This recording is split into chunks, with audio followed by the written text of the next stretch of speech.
What's up, everybody? Speaking Subhash Sai from Kathmandu. आज 27 गते आज मैले बिहान उठेदेखि सुत्ने बेलासम्म के गरेँ त त्यो डिस्क्राइब गर्न गइरहेको छु। So let's begin. आज म 6:30 बजे उठेँ होइन, अल्छी गरी गरी मर्निङ वाक पनि गएर त्यसपछि आएर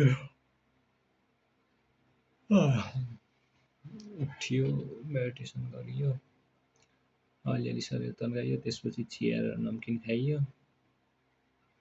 अनि आएर आज पढेन मैले मर्निङमा, मेजर कुरा पढिएन, मोबाइल हेऱ्यो, भिडियो हेरेँ होइन, त्यो प्लेन एक्सटेन्डको त्यो समथिङ भिडियो हेरेँ।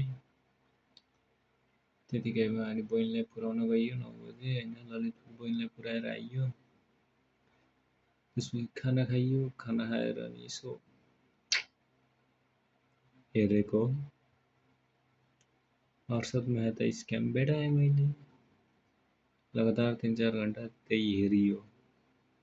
त्यसपछि गएर सानी बहिनीलाई लिएर आइयो, अनि फेरि चिया र नमकिन खाइयो, अनि फेरि रुममा। त्यसपछि पानी धोयो भयो, ट्र्याक धोयो आफ्नो। त्यसपछि त्यसलाई लगेर सुकाइयो, फेरि स्पाइडरम्यान हेर्न थाल्यो। स्पाइडरम्यान 3 हेरेको थिएन नि त मैले, स्पाइडरम्यान 3 हेर्न थालेँ। त्यसपछि अति बोर लागेर अनि मैले लेख्न थालेँ। त्यो प्रिकास इन्टरभ्यूको एन्सर अर्को कपी यहाँ थियो, त्यो चाहिँ बहिनीले लेख्न थालेर त्यो बिगारिसकेको थियो। त्यही भएर त्यसको चाहिँ मैले अर्कोमा कपी पेस्ट गरेँ।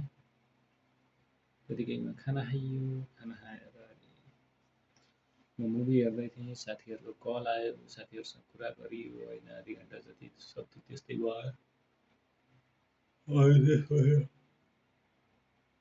अहिले अब फेरि त्यो मुभी हेरियो, अनि त्यसपछि अब म सुत्न जाँदैछु।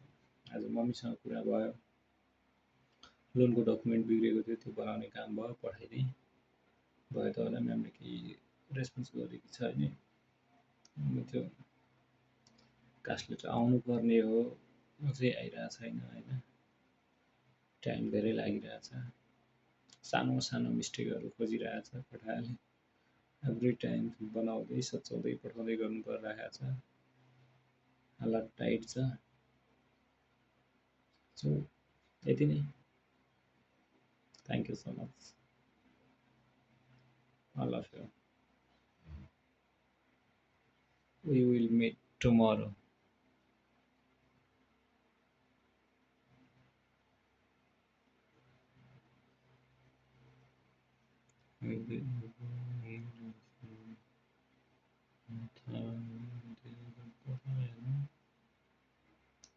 Thank you so much, everyone.